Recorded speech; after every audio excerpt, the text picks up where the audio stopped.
নমস্কার, আমি সৌমেন সরকার। আর আপনারা দেখছেন ক্যাম্পাস প্লাস চ্যানেলের আরেকটি নতুন প্রতিবেদন। গিয়েছিলাম স্থানীয় একটি স্কুলে, যেখানে সারা ভারত বিজ্ঞান চেতনা প্রসার অভিযান পশ্চিমবঙ্গ বিজ্ঞান মঞ্চের একটা বাৎসরিক অনুষ্ঠান চলছিল, এবং জানা গেল যে সেখানে অন্যান্যদের সঙ্গে উপস্থিত থাকবেন ডক্টর অরুন্ধতী মিশ্র। এই ডক্টর অরুন্ধতী মিশ্র তিনি ছিলেন ইসরোর যে স্পেস অ্যাপ্লিকেশন সেন্টার তার গ্রুপ ডিরেক্টর। এবং ইসরো মানেই ব্যাপারটা বুঝতে পারছেন যে সেখানে কি বিশাল বৈজ্ঞানিক কর্মকাণ্ড হয়। এমন একজন বিজ্ঞানীকে সামনে পেয়ে তার সাক্ষাৎকার নেওয়ার সুযোগটুকু আর ছাড়তে পারলাম না, এবং দেখলাম যে আমার ভাগ্য ভালো, উনি রাজি হয়ে গেলেন। তো ওই সাক্ষাৎকারটি একদম আনকাট এখানে তুলে ধরছি, এবং দেখেই বোঝা যাবে যে আমাদের গর্ব শ্রীমতী অরুন্ধতী মিশ্র, তার কর্মজীবন, তার ছাত্রী জীবন কেমন ছিল, এবং ভবিষ্যতে যারা এই ধরনের স্বপ্ন দেখে তারা অন্তত বুঝতে পারবে তাদের কিভাবে এগোতে হবে। আশা করি আপনারা এই সাক্ষাৎকারটি দেখার পর আপনাদের যে রেসপন্স সেটা কমেন্ট আকারে জানাবেন, এবং শেয়ার করবেন, সাবস্ক্রাইব করবেন, যাতে এই ধরনের অনুষ্ঠানগুলো আরও বেশি বেশি করে মানুষের কাছে পৌঁছে দেওয়া যায়। নমস্কার।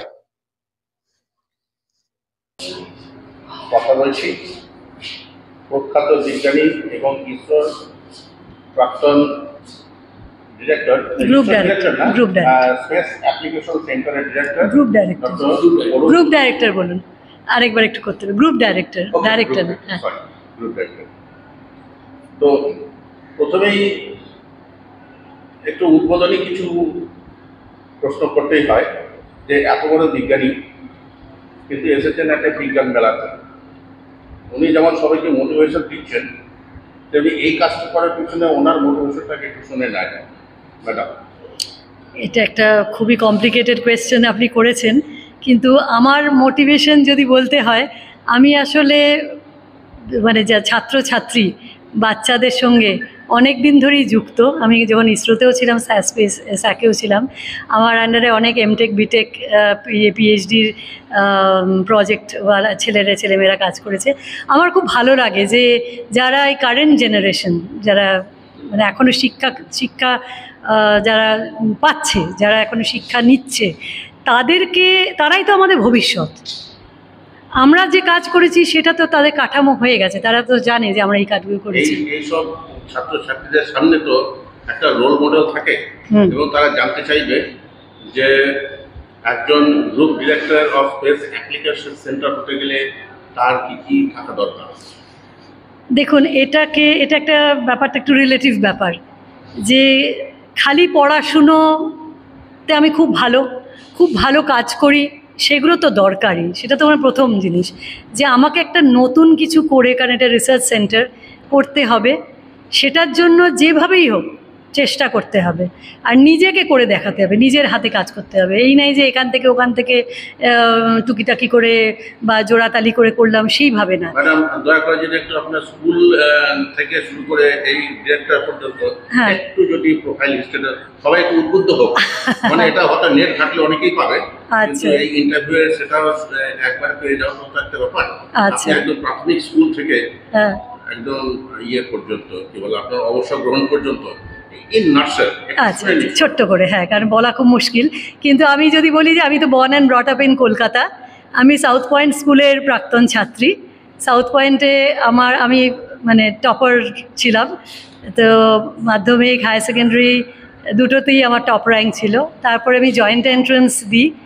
আমি ফিজিক্স, কেমিস্ট্রি, ম্যাথামেটিক্স, বায়োলজি 4টে সাবজেক্টেই আমার ছিল, 4 সাবজেক্টস।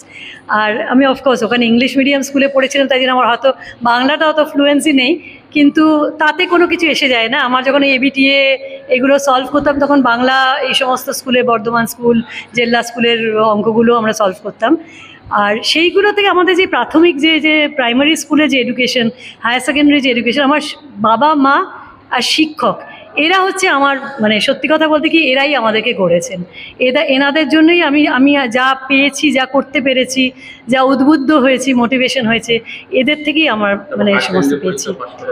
হায়ার সেকেন্ডারি পড়ার পরে আমি জয়েন্ট এন্ট্রান্সে আমি ইলেকট্রনিক্সেও পেয়েছি, আবার ক্যালকাটা মেডিকেল কলেজ মেডিকেলেও পেয়েছি। দুটোতেই আমার হাই র্যাঙ্ক ছিল।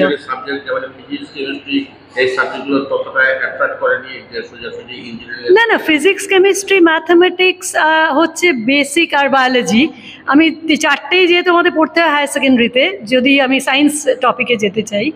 আর ইঞ্জিনিয়ারিংয়ে যখন যাই, এখানে কিন্তু অনেকেই জানে না যে ইঞ্জিনিয়ারিংয়ের বেসিক হচ্ছে ম্যাথস। কারণ ম্যাথসে যদি স্ট্রং না হয় ইঞ্জিনিয়ারিং ফেল করবে। সে যদি মেকানিক্যাল ইঞ্জিনিয়ারিং হোক, আর ইলেকট্রনিক্স হোক, আর কম্পিউটার হোক। তো সেইখানে আমার ইলেকট্রনিক্সের মধ্যে কতগুলো ফিজিক্সের সাবজেক্টও ছিল।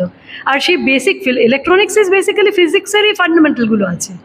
সুতরাং এটা বলি না যে আমি হার্ড করে যে ইঞ্জিনিয়ারিংয়ে আপনার যে পড়াশোনা, তার মানে তার সঙ্গে আপনার নিজস্ব একটা ঝোঁকও আছে। হ্যাঁ, তারপরে আমি ইঞ্জিনিয়ারিংটা পড়লাম কারণ আমার একটা মনে হলো যে রিসার্চের স্কোপেতে যেগুলো মানে ইচ্ছা তো ছিলই তখন। তবে তখন ইসরোর ব্যাপারে অত জানতাম না, ইসরো না। তখন কি আমরা যখন পড়াশোনাটাই আমার মেইন উদ্দেশ্য ছিল, যে ভালো পড়াশোনা করব, জিনিসটা শিখবো, আর যে টপিক সাবজেক্টগুলো ভালো লাগতো সেগুলোতে একটু বেশি আর কি ইয়ে দিতাম, কনসেন্ট্রেট করতাম। সব সাবজেক্ট তো সব কিছু ভালো লাগে না। পড়াশোনা তো আমার তো 1984-এ আমি পাশ করেছি বিটেক, তারপরে এমটেক করলাম কম্পিউটার সায়েন্সে, তারপরে 86-এ আমি স্পেস অ্যাপ্লিকেশন সেন্টার ইসরোতে পেয়ে গেলাম। তো সেখানে আমি যখন জয়েন করলাম, কারণ ওটা R&D সেন্টার বলে আমার একটু বেশি ইচ্ছা ছিল যে আমি সিগন্যাল বা ইমেজ প্রসেসিংয়ে কাজ করবো। না, অন্য কাজে মানে আমি আর কোথাও আমি চাকরি করিনি, আমি ডাইরেক্টলি ইসরোতেই জয়েন করেছি। ইসরোই শুরু, ইসরোই শেষ। এইবারে মানে সাক্ষাৎটা যেহেতু অনেকক্ষণ নেওয়া যাবে না, সেই জন্য গোটা কয়েক কুইক ফায়ার কোশ্চেন করতে হবে। সেটা হচ্ছে যে ইসরোকে যদি ধরুন একটা হলদিয়া পেট্রোকেমিক্যাল, আপস্ট্রিম এবং তার ডাউনস্ট্রিম আছে, তো সেরকম স্পেস অ্যাপ্লিকেশন সেন্টারকে কি it can be equalize to downstream of ISRO? না, ডাউনস্ট্রিম না, it is an upstream. It is one of the major centers. না, ডাউনস্ট্রিম বলতে আমি বলছি যেটা অ্যাপ্লিকেশন, অর্থাৎ কি না যে স্পেস সায়েন্সের যে সুফলগুলো সেটা প্রয়োগ হচ্ছে। না, শুধু খালি প্রয়োগ না, এখানে আমাদের পেলোডগুলো বানানো হয়। আমি যেটা বললাম, পেলোড হচ্ছে আপনার heart and eyes and brain of the স্যাটেলাইটে যেটা থাকে পেলোড, যেটা অনেকেই হয়তো জানে না। সেই পেলোডেই যেমন আপনি প্রজ্ঞান যে গেল, তার মধ্যে যে ডিফারেন্ট ইনস্ট্রুমেন্টগুলো গেছে, ওটাকে ইনস্ট্রুমেন্টগুলোকে পেলোড বলে। আমি ইনস্ট্রুমেন্টই বলবো পেলোডকে। ইনস্ট্রুমেন্ট ধরুন সেন্সার বলুন, আমার চোখটা আমি যেমন সেন্সার, অপটিক্যাল সেন্সার। হ্যাঁ, আমি একটা মাইক্রোওয়েভ সেন্সার, একটা অপটিক্যাল সেন্সার, ঠিক আছে। আমার চোখ যেমন একটা সেন্সর, তো সেইটাকে আমি একটা অন্যভাবে একটা মানে সে মানে একটা পুরোপুরি স্যাটেলাইটের মধ্যে বসিয়ে আমরা শুনি যে যেমন আবহাওয়া দপ্তর, টেলিকমিউনিকেশন, তারপরে আরো বললাম যেটা আপনাকে এত সমস্ত ব্যাপার আছে, মানে এইগুলো যদি ইন নাটসেল যে ইসরো সম্পর্কে অ্যাওয়ারনেসটা তো থাকা দরকার। সেটাই এখানে যেমন আমি বললাম যে ন্যাভিগেশন, কমিউনিকেশন যেমন একটা অ্যাসপেক্ট আছে, আরেকটা আছে রিমোট সেন্সিং, যেটা দিয়ে আপনার ওই সমস্ত এগ্রিকালচার, ফরেস্ট্রি, জিওলজি, মিনারোলজি, তারপরে আপনার মেট্রোলজি, এইগুলোর অ্যাপ্লিকেশন হার্ডকোর যেগুলো আমাদের মানে জনকল্যাণে যেগুলো লাগে, সবই জনকল্যাণের জন্যই লাগে, কমিউনিকেশনও জনকল্যাণে। তো সেইগুলোর যে অ্যাপ্লিকেশনগুলোর সায়েন্স যে অ্যাপ্লিকেশনগুলো, সেইগুলোর কি বলবো, অ্যালগরিদম বলুন, সায়েন্টিফিক অনুসন্ধান বলুন, স্টাডিজ বলুন, সেইগুলো আমাদের space application centre, Hyderabad centre, এই বিভিন্ন সেন্টারে হয়। আর সেন্সরটাও যেটা পেলোড, স্পেস অ্যাপ্লিকেশন সেন্টার, এর সঙ্গে রিজিওনাল কোঅপারেশনের সম্পর্কটা কিরকম? হ্যাঁ, এটা খুবই ভালো প্রশ্নটা করেছেন, যে রিজিওনাল রিমোট সেন্সিং সেন্টারগুলো আমাদের বিভিন্ন জায়গায় আছে, মানে অ্যাক্রস ইন্ডিয়াতে। তো সেরকম সেই সব জায়গাতে আমাদের যে ডেটা, আমাদের ইসরোর স্যাটেলাইট ডেটাগুলো সেখানে যায়। আর যেরকম এমটেক বা এমএসসি স্টুডেন্টরা সেই ডেটা নিয়ে আমাদের সফটওয়্যার বা অন্যান্য সফটওয়্যার দিয়েও সেইগুলোর কাজ করে সেখানের গ্রাউন্ড লেভেলে সেই ভিত্তিতে যেগুলো সায়েন্টিফিক যে অনুসন্ধান সেইগুলো করে সেই রিজিনাল রিমোট সেন্সিং। আমাদের দেশে আমাদের যে প্রতিবেশী দেশগুলো আছে তারা ইসরোর কাছ থেকে কি কোনো রকম সহায়তা বা কিছু পায়? নিশ্চয়ই। কিরকম? হ্যাঁ, এটা একটা অনেকেই হয়তো জানে না যে আমরা এটা ভীষণভাবে দরকার। বাইরের দেশের সঙ্গে তো আছেই, মানে ইউএস, ইউরোপ, জাপান এদের সঙ্গে তো আছেই, কিন্তু তাছাড়া আমাদের যেমন সার্ক কান্ট্রিজগুলোর সঙ্গে আমাদের স্যাটেলাইটের ডেটা তাদের দেওয়া হয়। সার্ক কান্ট্রিজগুলো মানে যেগুলো আমাদের কি বলে, আমাদের neighbouring countries, Sri Lanka, Bangladesh, Nepal, Burma, এই সমস্ত ডিফারেন্ট কান্ট্রিজগুলোকে আমাদের ডেটা তাদেরকেও মানে শেয়ার করা হয় যারা কি ইন্টারেস্টেড হয়। তার সঙ্গে এমওইউ থাকে। এই ধরনের কোনো ইনফ্রাস্ট্রাকচার নেই, যাদের ইনফ্রাস্ট্রাকচার নেই বা স্যাটেলাইট নেই, যারা আমাদের সঙ্গে এমওইউ সাইন করেছে, যারা করতে চায়, কাজ করতে চায়, এই সার্ক কান্ট্রিজগুলোর সঙ্গে তো আমাদের সার্ক কান্ট্রিজের। আর অন্য কোনো আরবিয়ান বা সেন্ট্রাল এশিয়ান বা মানে না, সে আরবিক বা সেন্ট্রাল এশিয়া সম্বন্ধে আমি এখনো পর্যন্ত ওয়াকিবহাল নই, বাট ইউরোপিয়ানদের সঙ্গে আমি তো নিজেও কাজ করেছি, ফ্রান্সে, জার্মানিতে, নেদারল্যান্ডসে, আর ওদিকে আপনার জাপান, ইউএসের সঙ্গে তো আছেই, ইভেন ব্রাজিল, আর্জেন্টিনা, বা ব্রাজিল স্পেশালি, নট আর্জেন্টিনা, ব্রাজিলের সঙ্গেও আমাদের আছে। তো ডিফারেন্ট কান্ট্রিজের সঙ্গে আমাদের আছে। ধরুন এই যে নাসা স্ট্রাকচার আর ইসরো স্ট্রাকচার, মানে এরা এই দুটো জায়গান্তিক অর্গানাইজেশন কি করে একে অপরের থেকে আলাদা? না, আমি বলবো যে নাসা এখন বহুকাল ধরে এস্টাবলিশড হয়ে গেছে, ইসরো তার পরে এসেছে। কিন্তু আপনি দেখুন চন্দ্রয়ান 3 এর পরে নাসা আমাদেরকে মানে অ্যাকনলেজ করেছে। ইনফ্যাক্ট এখনও তারা বলে, আমাদের সঙ্গে এখনও কোলাবোরেশন আছে, যে এখন আমরা হচ্ছি 4th কান্ট্রি যে ইন দ্য ওয়ার্ল্ড, যে যারা এই চাঁদেতে আমাদের একটা প্রজ্ঞান যে আমাদেরকে পাঠিয়ে সেটাকে এস্টাবলিশ করেছে। আমাদের ফ্ল্যাগ, অফকোর্স ভারতীয় ফ্ল্যাগ, কিন্তু মিপ যেটা, হ্যাঁ, যে মুন ইম্প্যাক্ট প্রোব চন্দ্রয়ান 1-এই হয়েছিল। এইগুলো হচ্ছে যে না, হারানো জেতানোর ব্যাপারটাই নয়। না, নাসাও কাজ করছে, ওদের ডিপ স্পেসে প্রচুর কাজ হয়, আমাদের যেমন প্রচুর কাজ হচ্ছে। আমরাও রিমোট সেন্সিংয়ে, তারপরে যে আপনি অ্যাপ্লিকেশন সম্বন্ধে জিজ্ঞাসা করলেন, যে স্ক্যাট্রোমিটার আমি বললাম না, এখন আমাদের ডেটাও আপনার নাসা নিচ্ছে। ফ্রান্স সিএনইএস আমাদের মেগাট্রপিক্সে আমাদের সঙ্গে কোলাবোরেট করেছে, আমাদের থেকে সেন্সর নিয়েছে, আমাদের সঙ্গে ডেটা মানে শেয়ার করেছে। তো ওরা আমাদের কাছে আসে কেন, বা ইউরোপে আমরা কেন গিয়ে কাজ করছি? তারা চায়, কারণ আমাদের মধ্যে সেই সায়েন্টিফিক একটা ভিত্তি আছে, আমাদের স্ট্রেংথ আছে, আমরা ভালো কাজ করি। আমাদের দেশের বিজ্ঞানীরা তাহলে নাসাতে যাচ্ছে, আমাদের দেশের বিজ্ঞানীরা মানে ইসরোতে মানে না, আমাদের যারা নাসাতে যায়, কেন যায় সেটা আমি তো বলতে পারবো না, কারণ আমি তো এটা তো পলিটিক্যাল কোয়েশ্চেন হয়ে গেল, বা এটা পার্সোনাল কোয়েশ্চেন হয়ে গেল, বা পার্সোনাল কোয়েশ্চেন হয়ে গেল। কে প্রেসিডেন্সি থেকে পাশ করে বা আইআইটি থেকে পাশ করে নাসাতে যাবে কি জাক্সায় যাবে, সেটা আমার কোনো চয়েস নেই। তবে হ্যাঁ, এটাও ঠিক, ইসরোতে পাওয়া কিন্তু কঠিন। ইসরোতে সিলেক্টেড হওয়া অত সোজাও নয়। অনেক ছেলেমেয়েই চেষ্টা করে, ইভেন অনেক স্টুডেন্টরা আমার মানে আইআইটি থেকেও যারা পাশ করেছে, অনেকেই চেষ্টা করেছে, পায়নি, সেরকমও হয়েছে। তো তারপরে বাইরেও চলে গেছে, এরকম। আর দুটো প্রশ্ন করবো, বেশি সময় নেব না। এই যে ধরুন চন্দ্রায়ন বা আদিত্য, এটা তো ট্রেমেন্ডাস সায়েন্টিফিক অ্যাচিভমেন্ট, এতে কোনো সন্দেহ নেই। কিন্তু আমাদের দেশ এর মাধ্যমে, হ্যাঁ, একটা শোপিস একটা ব্যাপার তো ঘটেইছে, কিন্তু আমাদের দেশ এর থেকে কিভাবে বিভিন্ন ক্ষেত্রে উপকৃত হচ্ছে, যদি ব্যাপারটা একটু বলতেন।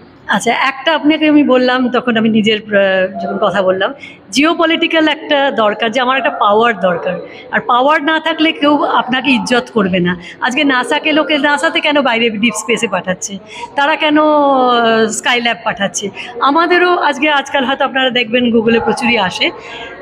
একটা হচ্ছে যে সায়েন্টিফিক একটা আমাদের অ্যাচিভমেন্টগুলোকে তো বাড়াতেই হবে, আর সেই সূত্রে আমরা অনেক কিছু, আরও কিছু জিনিসও আমরা জ্ঞান লাভ করি।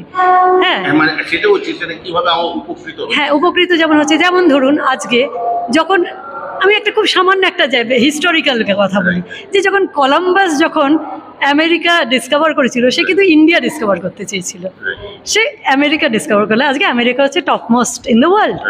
ঠিক আছে? তো কোনো কিছু একটা যেটা মানে আমরা যেটা চাই নতুন কিছু করতে গেলে একটা আমাদের একটা স্পিরিট থাকা দরকার যে আমি একটা নতুন কিছু করব, তার থেকে কিছু একটা পাবো। আর হ্যাঁ, চাঁদেতে আমাদের যখন বেস হবে আরও অনেক মানে যে খনিজ আমরা এখন পেয়েছি, যে মুনের উপর যেগুলো ডেটাগুলো তথ্যগুলো আসছে তার থেকে, খালি মুন ম্যাপিং নয়, সেখানে যে অনেক রকম মিনারেলস পাওয়া যাবে পরে হয়তো ওটা, যেমন হিলিয়াম 3, হিলিয়াম তো ছাড়ুন, আপনি ইভেন আপনার আয়রন, সালফার, টাইটেনিয়াম, না না নিয়ে আসার দরকার নেই। ইভেন ওখানেও যদি আমাদের বেস স্টেশন হয় আবার অন্য প্ল্যানেটারিতে যাওয়ার জন্য, যেমন আমাদের এখন মার্স, আমাদের মঙ্গলয়ানটা অনেকেই ভুলে গেছে, মার্সেও তো যখন গেছে মার্সে মঙ্গলয়ানে, তো সেখানে মিথেন সেন্সার একটা পেলোড ছিল। আচ্ছা, খালি অপটিক্যাল নয়, আমাদের অনেক রকমের সেন্সার যায়, স্পেকট্রোমিটার যায়, যেগুলো দিয়ে আপনার সমস্ত পুরো এনভায়রনমেন্টটাকে আমাদের এবং তার খনিজ জিনিসপত্রগুলো সমস্ত প্রোব করা হয়। এখন সেখানে মানুষের বসতি নেক্সট জেনারেশন তো বলবো না, অনেক পরে হয়তো সেগুলো পাওয়া যাবে। আবার ওদিকে আপনি আদিত্য বললেন, যে আদিত্য যে L1-এতে যাচ্ছে, সেখান থেকে সূর্যের থেকে অনেক দূরে, কিন্তু সূর্য তো আমাদের এই গ্যালাক্সি তো মেন সোলার সিস্টেম, যেটা কারোরই সেই ধরনের কোনো রকম কিছু অ্যাওয়ারনেস আছে কিনা বোঝা যায় না। তো একটু যদি নাটশেল আদিত্য, নাটশেলটাতে মানে এটা খুবই একটু ডিফিকাল্ট টপিক।